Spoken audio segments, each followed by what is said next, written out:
All right, I think we are now live. We're gonna give it a couple minutes and just let some more people join into this, but really excited to go over how I became a YouTuber and my journey and some other tips and tricks I have for, branding yourself, branding your YouTube channel, and how you can grow and make money from it.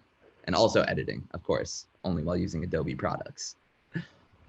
But yeah, we'll give it another 30 seconds. But if you guys do want to go into the chat and turn it to all attendees so that you guys can chat with one another, I can even look in there. And then also we'll do a Q&A at the end of this. The Adobe team is also in the chat. So if you guys do have questions while I'm going through, hopefully one of them can answer some of your questions.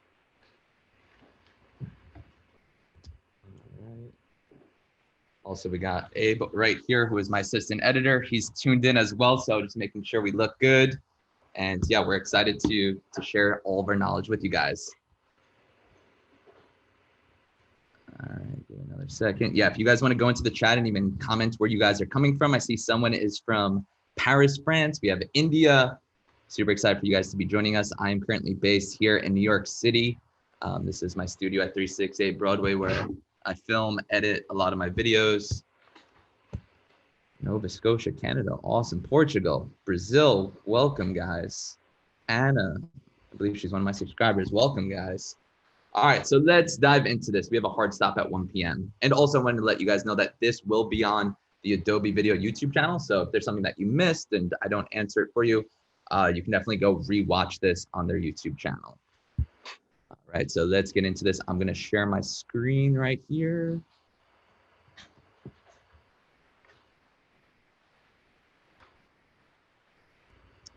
All right. Okay, so yeah, this is YouTube 101, create, grow, monetize your channel and how to make money as a creator. So myself, I have 300,000 subscribers. I believe it's actually at like 313,000 now. So I've been able to create a good system where I know how the YouTube algorithm works now and have been doing this for a while, where I feel like I can give you guys a lot of tips and tricks that will help you all. Since not too long ago, I started off and, had 100 subscribers and was trying to figure out ways how to grow it. So now I love, sharing that knowledge and teaching you guys what I wish I knew then. I also have an Instagram, which you guys can follow as well. Definitely don't forget to subscribe, where I have 92,000 Instagram followers. And yeah, with that, I've been able to work with some of the top brands in the country. I've gotten to work with Hershey's, Samsung, Uniqlo, the Tourism Board of the Philippines. I've even licensed footage with GoDaddy, Blue Moon, and dozens of others companies. And I feel like that's one of my favorite things as my job as a creator are these partnerships, kind of like these dream opportunities that I wouldn't be able to do if it weren't for the help of the brands. And I think that's where I'm really picky and choose which ones I do want to work with. If they have the same vision of a video I want to make, I feel like then it just makes sense to, make that video and collaborate with them and be able to tell their story that works well with mine. For example, Samsung, when they released their Note 9 not too long ago, I took the phone and went to the Philippines and shot a video on that and kind of just pushed the phone to its limits to see what it was capable of and how much it could withstand to make a dope travel YouTube video. And then surprisingly, I shot a lot. I shot everything in the Philippines pretty much on that Samsung phone. And the Tourism Board of the Philippines saw the footage and the video on YouTube. That's the thing, like you really don't know who's watching your YouTube videos. Once you start, getting into the algorithm, it could be someone like a tourism board, like the Philippines. And they were actually so excited on my video and ended up licensing a bunch of that footage from me and using it in one of their TV commercials. So I guess the point from that is, you really don't know who's watching, and opportunities can definitely come up once you get it out there into the world and posting on YouTube and Instagram. And even GoDaddy, I'm about to show you guys on the next slide, a little video I just did for them a couple weeks ago. Or here we go. I think I have to escape right here. We're gonna go intro video. We're just gonna watch like a minute of this just so you guys can get like a little even story about my background where I share it. Once upon a time, we have a 21-year-old Brett.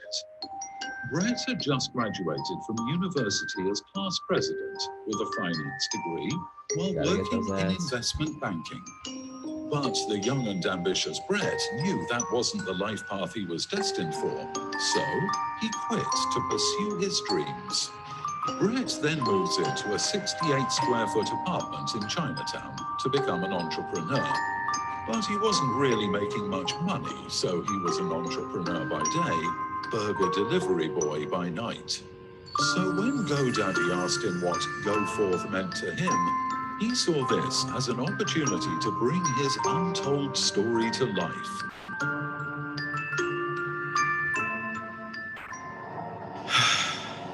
Looking back on these past few years, I am so glad I believed in myself and took that leap of faith into the unknown to go forth.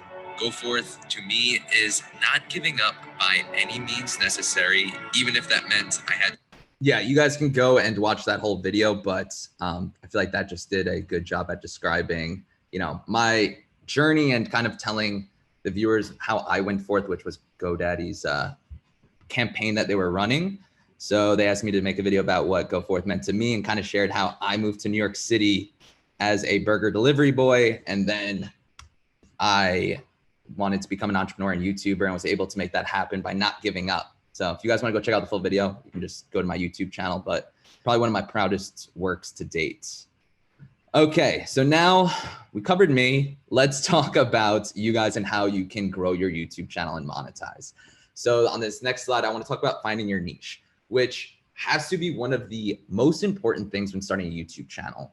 I always tell people when they're starting one to create a mini business plan. Who is your demographic? Who are you targeting? Who's going to be watching your videos? That's something that I feel like every YouTuber, even at my size, struggles with, where they just want to make videos about what they love and they just want everyone to click on every video that they post. And don't get me wrong, that's the goal. That's, you know, what my goal is, where I want to create a community that cares so much about my journey and, you know, the videos I make that they'll click on anything. But when you're first starting off, it's not that simple. And I think that's one of the big mistakes I made when I started a YouTube channel was I was just vlogging, titling it nonsense or whatever I thought was like clickbait. And, you know, I was naive and didn't know too much about YouTube at that time, as, you know, you can't really blame me. But now I wish that I can share this with you guys so you guys know, you know, care more about your titles, think more about your audience and how you can grow it. So yeah, having a niche definitely is the first thing you should think about. What are your videos going to be about? If you want to be a food vlogger, I would say create a channel and have it stick strictly to food for at least the, you know, first evolution of it. As you see at the bottom note right there, I talk about the evolution of your channel and I list mine right there because mine initially started as moving into that tiny Chinatown apartment and about like me skateboarding through the city. And then from there, it moved more into travel and business. And now, you know, it's kind of like my life here in New York City. As you guys know, travel's been a bit difficult throughout the past. Here, hold on, let me get this. Sorry. We're gonna, sorry about that little break. But yeah, so now it's all about, you know, my life here in the city and people who want to watch my journey as an entrepreneur here in New York. And also still do some travel stuff, but it's been kind of difficult, as you guys know, with this past year with traveling. Yeah, another point that I have right here is how you should think of your video as your product. I think of, you know, my YouTube channel as my company and how my video is a product. And if you want to get your product in front of other people, how are you going to market it and get it there with titles or the YouTube algorithm or whatever that may be? Think of creative ways to get your videos in front of the right people. Since if, like I said, you're making a food channel, you don't necessarily need people that are not interested in food or like only interested in something else watching it. So I say using the tags in YouTube, the titles and the thumbnails are like the most important thing to like make sure you find the right audience. Everything all good? Yep. Okay. All right. So next we're going to talk about my creating process. So the first thing I do, and I try and dedicate one day a week to this, is the brainstorming ideas and researching. So whether that's going through my past videos or other people who have similar channels, you know, YouTube is owned by Google. So there's incredible analytics that really want you know, YouTube wants to help you. They want your videos to get views so that they can make money and run ads on it. And that just helps the creator out a lot. So I say utilize all the analytics that you can, whether that's from people who have, you know, your audience watches a similar channel. And, you know, for me, maybe it's some other type of New York City vlogger or travel creator. I look at what videos they're creating and try and get some inspiration and maybe how maybe I can do something similar here in the city or go travel somewhere because my audience is really interested in that place. So utilize all of the analytics that Google gives you. It's honestly, I could spend days in those analytics and it just helps out so much. But again, back to the brainstorming, that is probably the most important part. The idea and topic that your video is about, I think is something that a lot of YouTubers overlook. You know, we focus so much on creating the most beautiful video, and sometimes we forget that one of the most important part is the topic, to get people to click and, you know, give them some type of value, whether that's information or entertainment or whatever they're clicking on. You really want to make sure that your topic is, you know, spot on. So definitely do not think you're wasting time, because like for me, sometimes I'll spend a full day brainstorming my next video idea and I just, you know, think I wasted a day, but I know at the end, it's something that really pays off a lot. And then going to talk about probably the number one most important thing when getting people to click, which is the title and thumbnail. Since before you get the view, you need them to click. And this is something that, again, deserves the time of day to focus on. Because if you're creating a video that takes you, you know, weeks or months or however long it is, you want to make sure it gets those clicks. So for me, I sometimes will take 1,000 options of a thumbnail just to get that one. And I think that everyone should take it extremely seriously, because you don't want a video to flop if you just put your heart and soul into it. So even right here, as we look at some of my thumbnails, some of them are pretty basic, just like easy on the eye, makes like a lot of colors, makes it easier to click, a lot of reds, and then just like me in the center and then some text. And most of these thumbnails I actually took here in my studio at Studio Lights, and then I use Adobe Photoshop myself out and put myself into the image.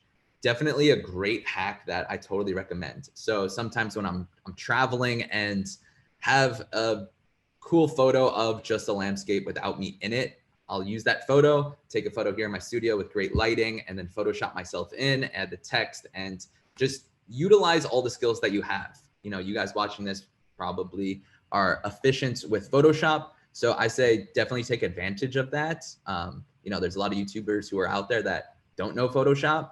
So if you do, I definitely recommend, you know, utilizing that knowledge you have into creating the best thumbnails as possible.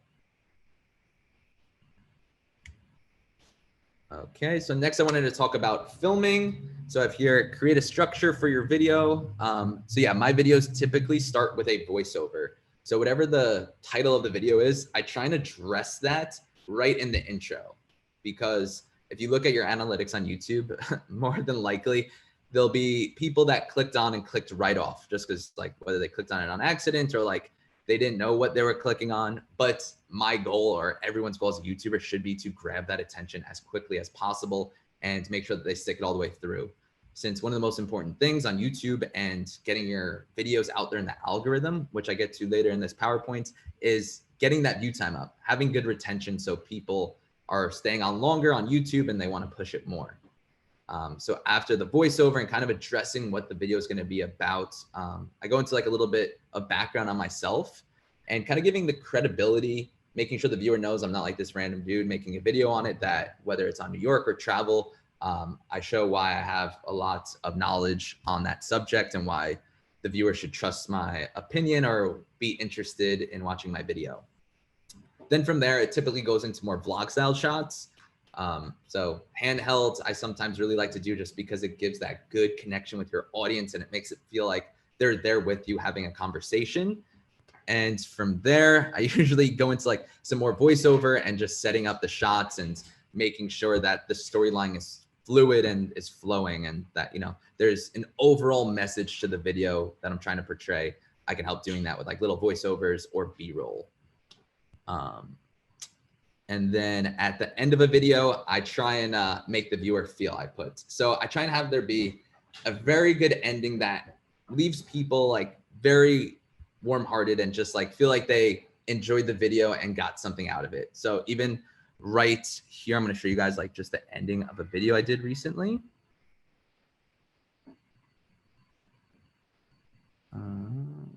Sorry, I'm going to pull this chat back up so I can like see what you guys are saying. And thank you guys for saying the video is cool. All right, so I'm going to play like the first couple seconds right here. Oh, don't mind me. I do like all my own videos, you know. Got to get into the algorithm, guys. Well, let me give actually a second backstory. So during, during COVID, a lot of restaurants here in the city were getting affected and closing down. So I partnered up with my favorite pizza place called Village Square Pizza, and we created a custom kind of secret menu. And this was the video showing the process of building that menu out and how we marketed it, and then even giving the proceeds that I made back to actually a subscriber who had a restaurant here in Queens, New York. But I'll just play like a couple little snippets from this. Welcome to the Bomba Pizzeria. Wait. Let's rewind real quick. So due to recent restaurant restrictions, thousands of restaurants have unfortunately had to close down. Well, the restaurant industry is struggling to survive. Quarter of all restaurants to 110,000 restaurants that have already closed permanently. And the food is one of the main reasons why I love living in New York City. And because of these restrictions, 54% of restaurants do not believe that they're going to make it through. So I wanted to do something to help keep these restaurants alive. And that's when I had the idea to open a ghost kitchen. For those of you who don't know what a ghost kitchen is, here's Dino to explain. You see, a ghost kitchen is a cooked facility that is used for meals that are delivery only. There are no walk-in reservations, so you don't have to pay the high rents for a location with high foot traffic. Essentially, it's an online restaurant. Checkmate. Now pay me. The mission of my ghost kitchen. Again, you can watch the whole video for that, but I hope you guys got to see the little cameo from my friend Dylan. I took that from the movie The Big Short, one of my favorite movies. They do a lot of scenes like that. That's where the inspiration from that came from. But then here at the end, I'll show you guys, this is how I guess I aim to try and get the ending of all my videos, to try and get this feeling expressed through video is my goal. And I recently started a project to help raise money for the restaurants here in the city, especially with all the restrictions. I know it's been really tough. So I have something I want to give you guys. Here is $1,000 grants from my community to help your restaurant and everything. Yeah. No. We definitely, dude. Oh my God, thank you so much. Yeah. So I hope that can help and, give it to your workers or whatever. Yeah, but definitely. I just want to make sure everything's Oh my God, but we were not expecting that. I mean, we're struggling every day. I mean, we do different strategies to try to keep afloat, Yeah. But it's been tough. It's been very hard. I hope. So then Out that kind of just video goes into, giving back. And that's something that I try and have in my niche and my brands for the Brett Conti channel, is that whole giving back mentality. So I think trying to stick to, here, let me go back to this. Enter full screen. Trying to stick to a cohesive brand that you're always aligning your videos with is something really important. So for me, people know me as the New York City travel dude that, does stuff like that and gives back. And I try and have every video align with that. So whatever you define your personal brand as, I feel like try and make it known to your audience that that's who you are. Try your best through all of your videos to always express that same similar brand. So on to the next one right here. Talk gear I wrote down. So I know this is YouTube 101 it's called. So I will start from I'll go over just quickly for the next couple minutes of kind of the cameras I went through. So my first camera ever, actually I have it right here. This is the Canon G7X. Great camera, gets the job done, shoots 1080p. I think the newer one even shoots 4K.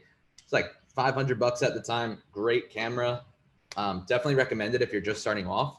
Even your telephone, great camera, shoots 4K 60, which my big $4,000 camera can't even do.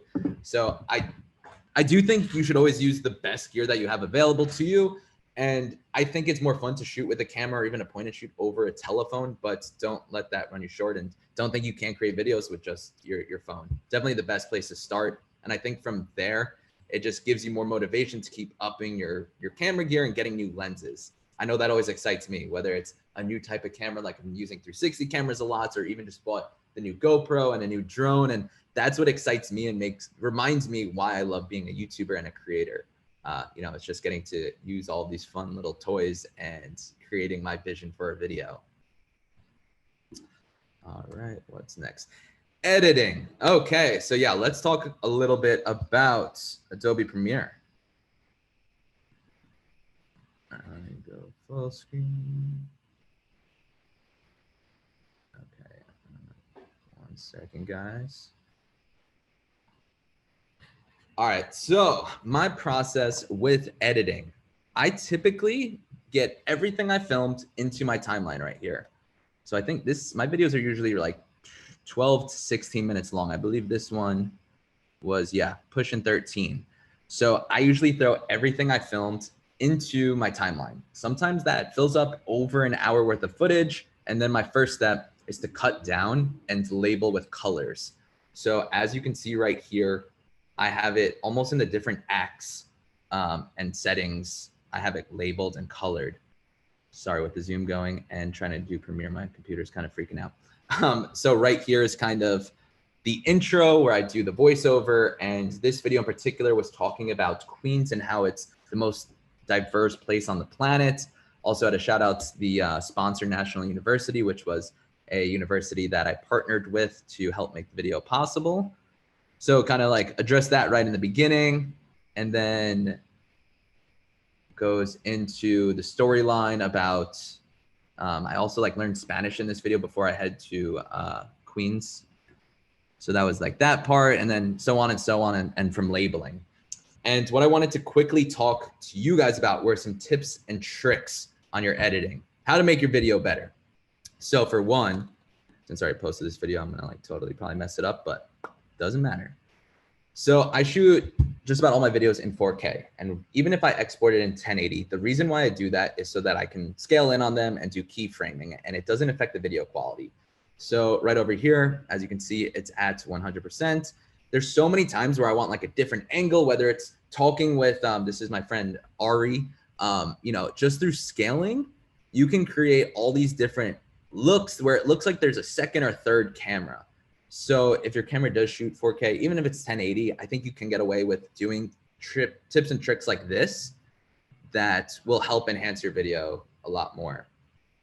All right, sorry that this is going a little weird. So just like an example of why I shoot in 4K right there. Some other quick things that have helped me out so much are the quick keys. And I think that's why I love using Adobe Premiere. I used to use iMovie 3 or 4 years ago when I first started. And when I made the jump to Premiere, the big thing that I noticed why I loved it were for the quick keys. I became so much more efficient and could edit quicker. So even when I was editing this morning, I wrote down some of the quick keys that I use on a daily basis. So one of the ones that I use is Q. So when you're editing and you need to cut out a certain part, Q, if you hit that, like say right here, I want it to start right where the arrow is. I hit Q, and once my computer loads, it'll jump it. Okay, so it kind of did it kind of slow. So it'll cut exactly where I wanted in the beginning of that clip and then play it from there. So as you'll see right here, I'll do it again. So I hit Q, and then it gets that clip where I just had it right at the beginning and cut out everything before it. And then that also works with W towards the end. So say right after this point, I wanted to cut, there's just, you know, a bunch of mumbo jumbo at the end and I want to get that out of there. I hit W, and then it just erased all that and moved everything up. Since before I knew that trick, actually Abraham, my assistant over here, taught me that one because he tunes into like all these Adobe live streams and is learning more than me. So for you guys who do tune into these, do know that, you know, definitely learn a lot of good stuff. So what I used to do a lot of also is A, which say I want to move everything from here to the back to fit a new clip in. I hit A right here, and that takes everything that was in front of it, moves it to the back. You can throw new clips in there. That's another one that I use on a daily basis. Also, L is one that I feel like not a lot of people use, but whenever I have a B-roll sequence, which I usually color as itself, because I try and take all the B-roll clips, get rid of the audio, and whether add in sound design myself.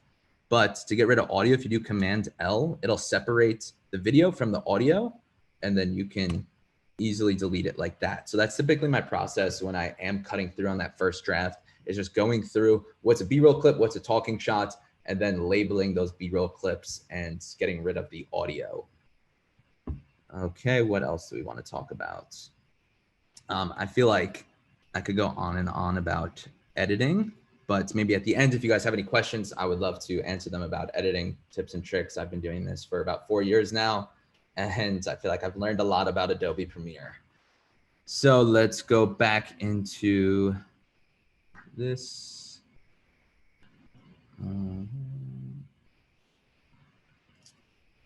All right. So the YouTube algorithm, as I like to call them, the YouTube gods. How are you going to get your video seen by the people that are in your demographic and that you're trying to target? So I wrote here, follow your audience. What can you offer others that you can offer that others can't? What I mean by that is, what is your core competency? Like, as I talked about how your YouTube video should think of as a product, how is your product different from everyone else? And I think that's what's helped me with my evolution to where it's at now, is because I feel like I'm in a place where you can't really get the videos that I make anywhere else on YouTube. You know, there's not many other creators here in New York and that are using it as a character and also making films and having this as the setting. So I tried to just look at my previous videos and see what I can do and keep doing that there's not else on YouTube. One of the best pieces of advice that I tell people when they say, what should they, or like, why should they start a YouTube channel? I say, if there's a video on YouTube that you want to see and it's not up there, then you should go and create it yourself. So I think that when you are, you know, trying to get your videos seen by others, just look at what's worked for you. What can you do differently? And just keep staying at it. And I don't want to be cliche and just say, don't give up, but that's kind of the truth to it, where for my first year, I probably only hit a couple thousand subscribers, and I was posting every other day, putting my heart and soul into it. And it was a bit degrading almost. I like just felt like so unsuccessful. I felt like I wasn't accomplishing like, you know, my big goals of trying to make it as a YouTuber. But then I just told myself that I needed to do something differently and kind of learn from the, you know, all the history that I have with YouTube and all the videos that I posted. So that's when I started just talking with other YouTubers and getting more insights and started making videos that, you know, the audience really liked, but also could get to a newer audience. Since even now I try and make one video that's for me, one video for my audience that can get to a newer audience. Sorry if that's like a little confusing. I feel like sometimes my YouTube terms are like kind of confusing, but my overall point is try and look at your previous videos and see what your viewers like. And then also, how can you incorporate a newer type of audience? And let me give an example. So I recently made a video about staying in a van in New York City for the 24 hours. And that had the, you know, curiosity from my viewers that already watch me, who love New York City and like the life and apartments here, which I made videos on. And then doing something like the van life, incorporating that, brought in a newer type of audience that, you know, are just interested in living in vans. Or also, if you're not even interested in either of those, it was just like kind of like a cool little social experiment, seeing what it's like staying in a van in New York City. Whew. And then next, let's talk about the retention time, which I kind of briefly talked about in the beginning. So in this screenshot right here, I shared some of my analytics on a previous video. So as you see right here, this video was 14 minutes and 39 seconds. And had an average percentage view time of 50%. That's 7 minutes and 24 seconds. So that's pretty good. If you can have it around 50% retention time, you're doing something right. So even as I said before, YouTube does a great job showing you analytics. And even with these charts, you can see where people clicked off. And even like how I said, you know, within that first like 10 seconds, a lot of people do click off, unfortunately. But yeah, this video did pretty well where it was pretty stagnant and there weren't like one part of the video that I guess was super boring and no one like clicked off at one specific point. So I would say look at this in your analytics a lot and look at those view times where people did click off and see how you can improve on that on the next video. Just kind of use every video as trial and error and see how you can improve. Creating evergreen content is so important. So I think I talked about this in the next slide, but there's videos that I posted, 2 years ago that are still getting me 1,000+ views a day, even earning me, hundreds, if not thousands of dollars a month from videos I made 2 years ago. So I'd say creating evergreen content, which is content that will live forever, is something really important and very, very important in the beginning. That's one of those things that I wish I knew when I first started that I was doing wrong. I was making videos that only the people that knew me, that were already my subscribers, would really like. And it was just such a slow process to get more because the videos didn't appeal to a broader audience. So if you can create evergreen content, whether that's, top 10 places to travel in Greece or anything that's informational that people will always be searching, will really help out your channel a lot in the long run. Sometimes those videos do the worst for you as a YouTuber, but you got to kind of suck it up and know that in the long run, it'll help you out. Like I recently did a Hawaii travel series and did a video on like the top 7 most incredible places.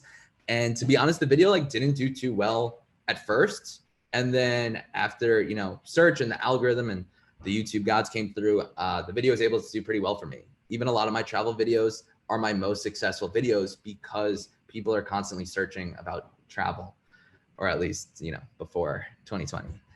My next thing is make your audience care. And what I mean by that is make your audience fall in love with you. Kind of like what I was talking about in the beginning, where you want your audience to click on any video you post. And how do you do that? Well, that's a really difficult question, but I would say through personality, through your editing and making your videos really stand out and showcasing personality.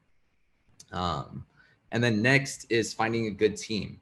So I've been so lucky where I know a lot of other YouTubers who have not had the best of luck and not as good as luck as me, but I've worked with now about 3 different filmers and editors and people that help me out with the channel. And everyone has been such an amazing, crucial part to my YouTube channel. I had someone who started off as an internship, and that was a great way to have them, get their feet wet and understand how my editing process works and how my YouTube channel business works. And then from there, ended up like bringing them on full time. And, we were able to grow the channel significantly during that period. And like I said, I have Abraham right here. Abe, say hi.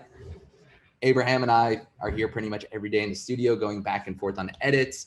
And one of the best things about using Premiere is just when we're editing and say I'm in Turkey, like I was a couple months ago, I'm able to send Abe the footage. He has it on his hard drive and we're able to share the project files back and forth with each other. So it's not like we're sending huge files every time. Once he has all the video, we're able to just share that project file and work on it pretty much at the same time. So I'd say whether that's you have an editor with you in person and you can work on it together, or even online, I think right now is like an amazing time to work in a global level with editors all around the world. Even, if you guys are aspiring YouTubers and maybe don't have enough time to edit all your videos, I even used to use Upwork, which is a website to hire freelancers. If you just type in like video editor, you can definitely find thousands of people all around the world who will edit a YouTube video for like $50. And again, it might not be the best if you're, paying only $50, but when I used to do that, again, I used to just get the project file and then still work on it, put like 3 hours into it and make it feel like a Brett Conti video. So yeah, getting a good team, whether that's even your friends, it doesn't have to be people you pay or an intern or full-time employee. I think just even having good friends that are creative and maybe if they're in the YouTube space, that helps out a lot where you can brainstorm together. One of my best friends, Living Bobby, who's also a YouTuber, him and I have weekly calls and we just brainstorm for at least 2 hours a week and just spitting ideas and, getting the perspective from someone else. And, 2 minds think better than one. Okay, so the next thing for the algorithm I want to talk about is pouring gas on the fire when a video is performing well.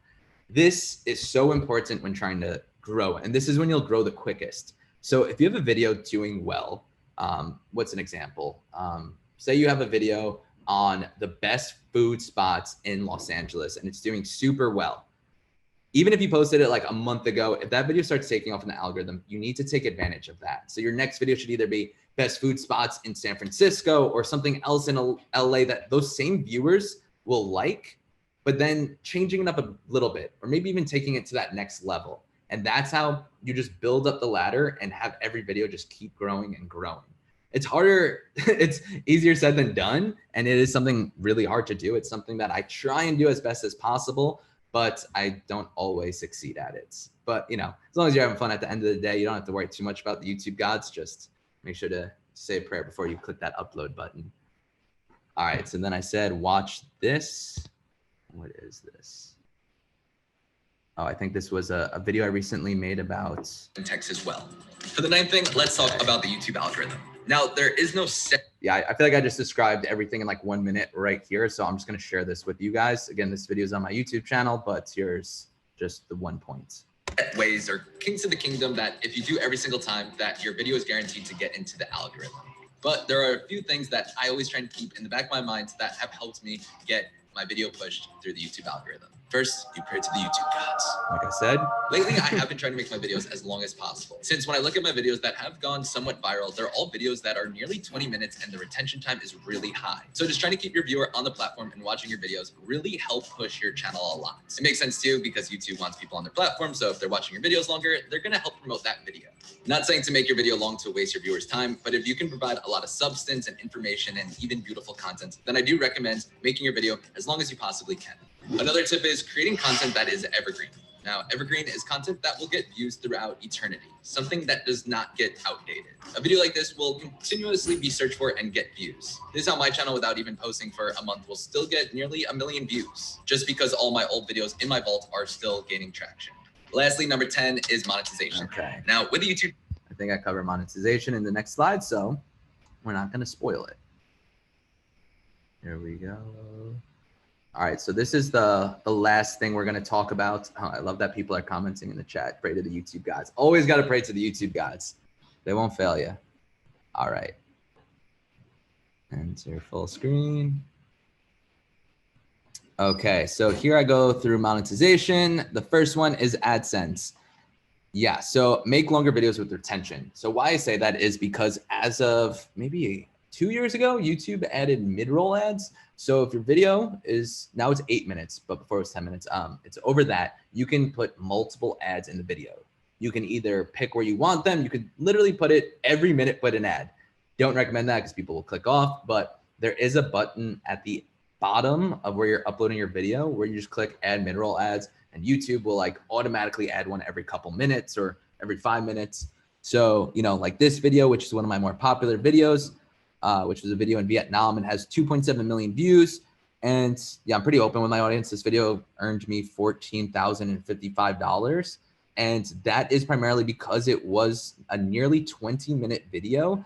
And the retention time on that video is almost like 60%. So there were so many ads getting in front of people. And I think if, you know, you're looking at YouTube like a business, which probably most of you are for clicking on this live stream, that's a tip and trick that you got, you know, I highly recommend if you're trying to up your AdSense money. Since I remember even when I first started and only had one ad in my video, it was a fraction of this. I was probably getting $1 per 1,000 views. So on a, you know, 2.7 million viewed video, I was probably only earning $2,700 instead of the 14,000. So definitely try and make your videos longer, try and have the retention up. Try and keep adding little things that will keep them staying on it so that they don't want to click off. Next is brand deals, which I kind of talked about in the first slide. That's definitely the cash cow of my business, is working with brands. Like I said, GoDaddy or Samsung, or even Poland Spring I recently just worked with, or Sony I've worked with a bunch. So working with brands and getting that credibility where brands do trust you and your YouTube channel and your creations and videos that they want to work with you is probably the most lucrative way as a social media creator to make money. I guess some questions that some of you may have is, how do you get in contact with these brands? Well, first of all, right now, influencer marketing is at its, I don't want to say peak, but it's in its prime, where it is just thriving and growing into billions, if not, I believe it's multi-trillion-dollar industry, or what is it, $21 billion industry? I don't think it's trillion, sorry. All right, we're gonna say multi-billion-dollar industry. So yes, right now a lot of money is getting thrown around into the influencer marketing industry. And what I wanted to say is, for you smaller creators who maybe only have a couple thousand subscribers, you can still do brand deals and make decent money. There's a website called #paid. There's also a couple more, like Aspire IQ, which you pretty much just upload your YouTube channel and give your analytics, and then brands can like find your channel, or you can even apply to certain campaigns. So for you smaller creators, definitely recommend looking into those where you can apply to, you know, get paid for making your videos and featuring cool brands that you hopefully like. So definitely don't think anyone's too small to do brand deals. Even if you have, you know, a couple hundred subscribers and can make a good video and have a good audience, that's almost more important than a bigger channel where, you know, the audience doesn't trust the person as much. The next one is merchandise. Merchandise definitely is probably like a dying thing within YouTube creators, but it's something that I've been doing since before YouTube, and something that I'll probably continuously always do because I have a lot of knowledge and fun making clothes. As you can see behind me, I have like my merch fortune right here. We also make skateboards, as you can see above me. So merchandise is just something fun to like do with your community as well, where you know, people who just want to associate with you and support you, it's a good way for them to do that. Next is affiliate. Again, if you have 5 subscribers, definitely recommend getting affiliate set up through Amazon. Anyone can do it. I do it with B&H, also Epidemic Sound, where I get most of my music from. And pretty much every time someone clicks my link and buys something or subscribes to something, I'll get a commission for that. So again, no matter what your size is, I totally recommend signing up for affiliate links and putting them in the description for every single video.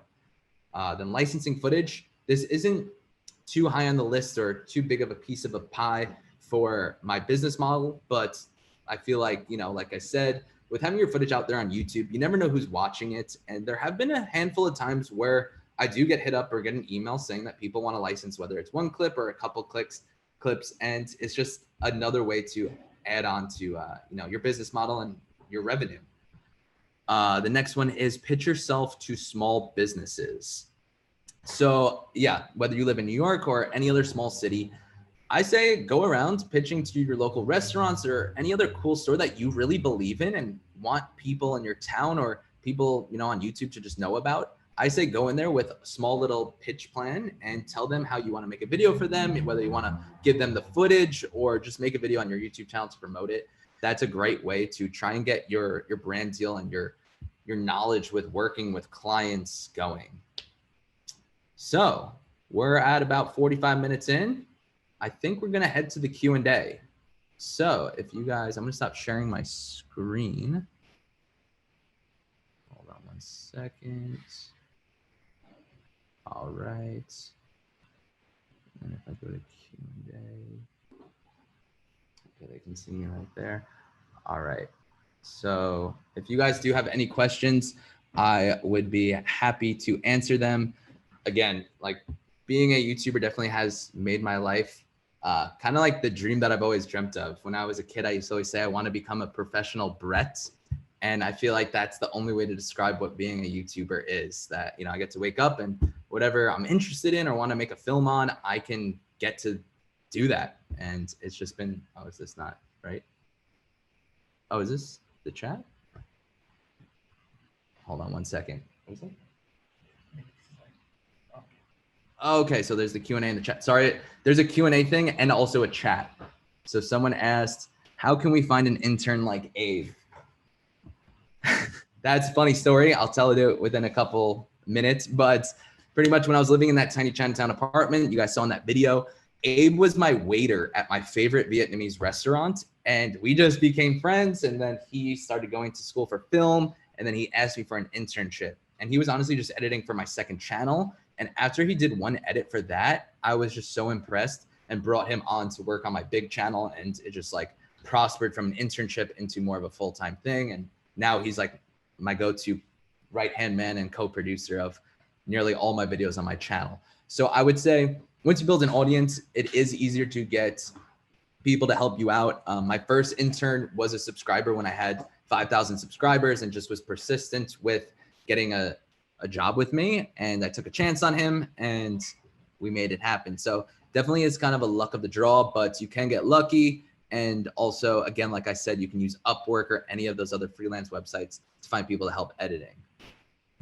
Could you talk about your YouTube search algorithm? How do you create tags to attract more viewers? So I think kind of like what I was talking about in the algorithm with retention time.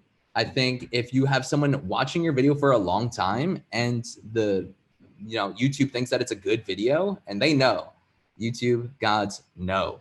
So if it's a good video, the retention time's there.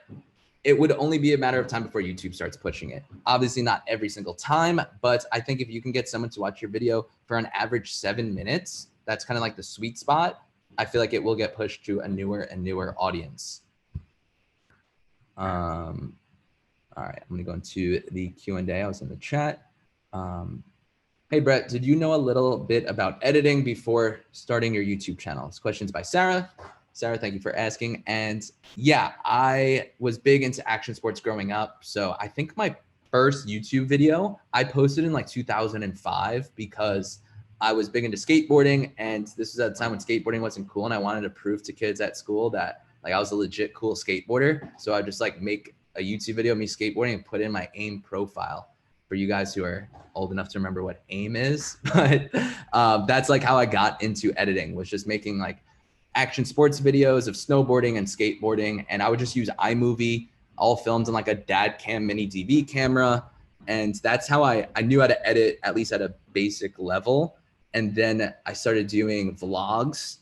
Again, they were like kind of just like for my family to watch, weren't getting many views, but that's where I was able to, you know, kind of prosper my editing process.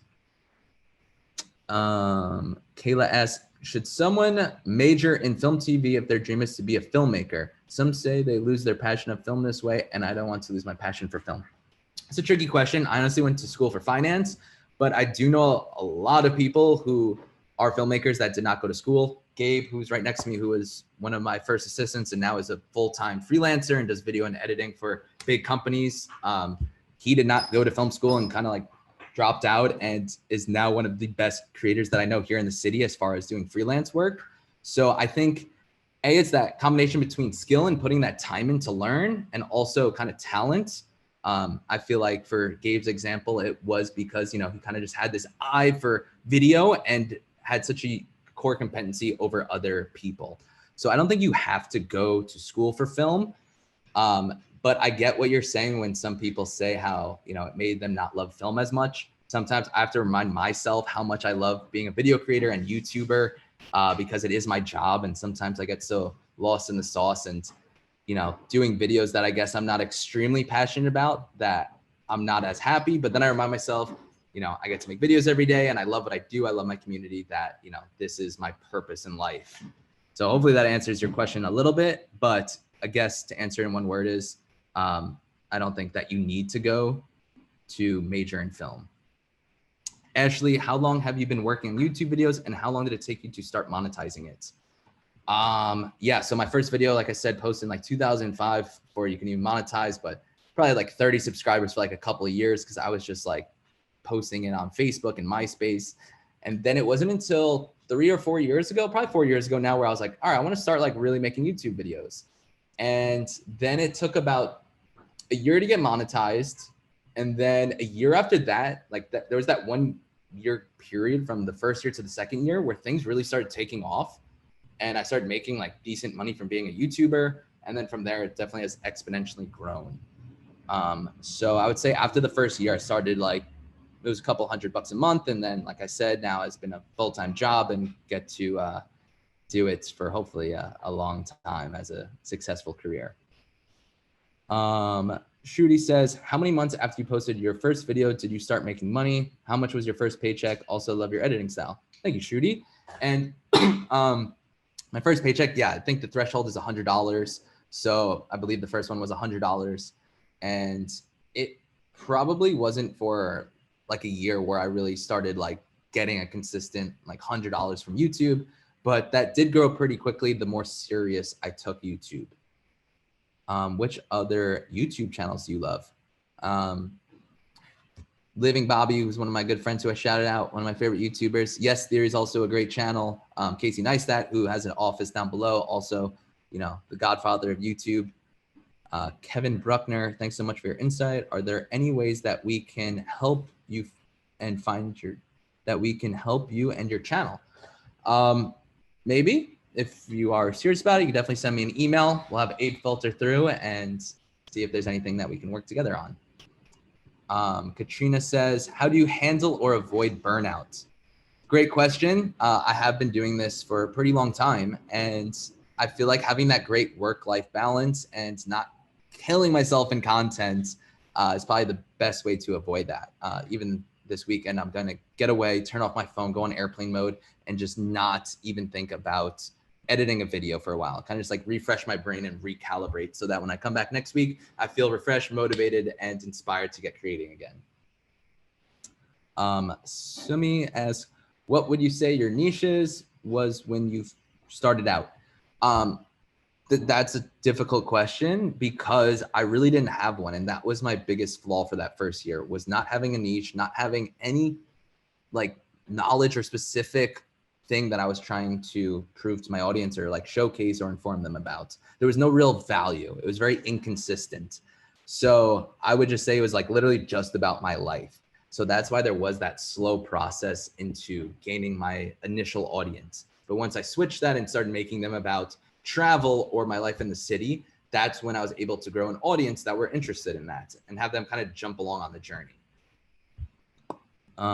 Michael, hi Brett, when in your YouTube journey did you decide to focus on this full time? Great question. So before I was doing YouTube full time, I was doing my clothing and skateboard company. So I was always an entrepreneur, and like even at that time, like you saw, I was living in a tiny Chinatown apartment.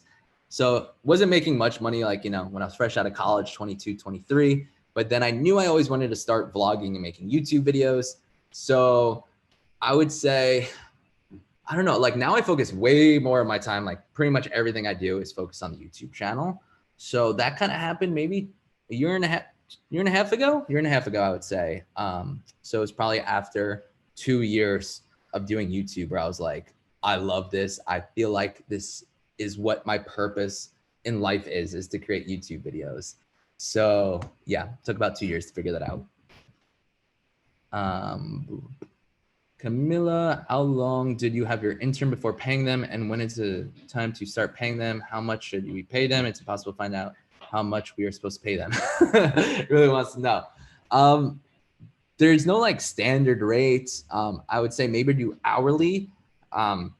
Maybe someone who's just editing like a basic YouTube video, you could pay them $30 an hour is kind of like a standard.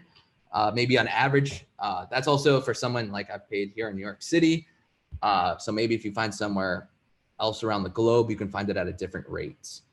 Hold on, there's a lot of questions in here. And when's it time to start paying them? Yeah, so I mean, at first, like it could just be an internship where it's for free and you know you're providing them with value of experience with working with you. But yeah, so I would say hourly is probably the best way. Or if you go to any of those freelance websites, you can even say you only want to pay $50 for your video to get edited, and people will either accept that or make an offer. So definitely check out Upwork if you're looking for video editors. Kayla says, what do you do if you're experiencing a creative block? Any advice to overcome it? Yeah, I'd say just take a break, take a notebook, and just kind of write down everything that's on your brain and like what you want to create. Because that's the most important thing. That's how you really show the passion behind your videos or whatever you're creating. Is just if it's something that you truly want to do. So don't be afraid to take a step back, even if that requires you not to post on Instagram or YouTube, just to use that time wisely and set yourself up for the longevity of your career. Julia says, how do you get inspiration to create your content? That's a great question. I guess it's back to that. Like I do a lot of writing and using, you know, apps on my phone about just the videos I want to create about. Also looking at other YouTubers, what they're doing, and maybe if there's something or some type of element that I can incorporate into my video, that's where a lot of the inspiration comes from. Or even just from like traveling or walking around the city with all the energy and skyscrapers gives me a lot of inspiration. I'll answer like 2 more questions because I know we have a hard out at 1. All right, films by Jim. Hey, Brett, I recently opened a creative studio with other friends who are into creating content. Any tips to run a successful studio? We are based in Westchester, New York. Oh, that's awesome. We'll have to create something together. That sounds too far away from me. With other friends into any tips? That's a great question. So I would say, obviously, you know, you're going to need to get clients. So maybe back to what I was talking about, starting with small businesses and creating your portfolio and just kind of work your way up the ladder where, you know, maybe at one point you're only working with, you know, K&M Deli, but then from there you can keep upping that to bigger and better stores and bigger and better brands. So I say just starting small and just kind of taking what you can get at first, but then as you grow, just getting pickier and choosier with who you work with. Hopefully that answers your question. All right. Anna will be our last question. She says, how do you handle the haters? Because you are so positive and good vibes all the time. Thank you, Anna. Really appreciate that. And I don't know. I don't think they really get to me. Maybe sometimes if they say something that is one of my insecurities, which I couldn't even name off the top of my head, but sometimes it'll like get to me for a minute. But for the most point, like, I don't let it get to me. Obviously, I know your videos are reaching so many people that there's going to be some people that aren't a fan. So just know that you can't, you know, please everyone. But as long as you're pleasing yourself, that's all that really matters. And also YouTube has a button where you can hide that person forever from your channel so they can never comment again.